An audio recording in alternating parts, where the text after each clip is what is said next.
Should you buy a home or keep renting? You've heard renting is throwing money away. Here's the truth. Sometimes buying is the expensive choice. This is one of the biggest money decisions of your life, and it's emotional. A home is safety, roots, pride. But buying at the wrong time or buying too much can strain a budget for years. Let's take the pressure off and look at it clearly. Renting a nice place for $1,800 a month feels like a lot, but now price the same home as an owner. A $350,000 house might mean a mortgage payment around $2,100 plus taxes and insurance of $500 or more, plus maintenance. Experts suggest planning about 1% of the home's value a year, roughly $300 a month. Yash. Suddenly owning costs around $2,900 a month, over $1,000 more than renting. So why buy at all? Because part of that payment builds equity, and over many years, owning usually wins. The key word is years. Buying and selling a home costs real money. Closing costs going in, and 5 to 6% of the sale price coming out. On a $350,000 home, selling costs alone can top $20,000.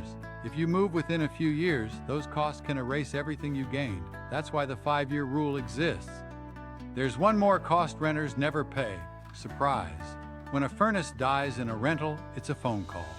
When it dies in your home, it's a $4,000 week. That's why homeowners need a bigger emergency fund. The house itself is a rotating cast of future expenses. Budget for the home you can protect, not just the home you can buy. Buy when 3 things line up.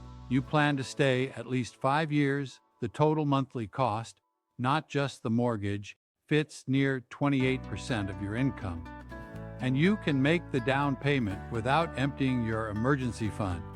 If those aren't true yet, renting isn't throwing money away. Renting is buying flexibility and time, and sometimes that's exactly what your future needs.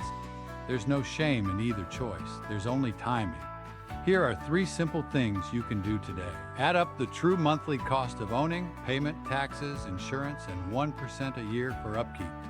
Ask yourself honestly, will I still be here in 5 years? And keep saving your down payment separately from your emergency fund.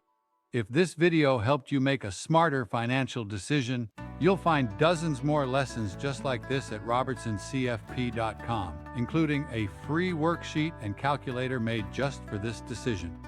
Every financial decision shapes your future. Make each one with clarity and confidence. I'll see you in the next episode.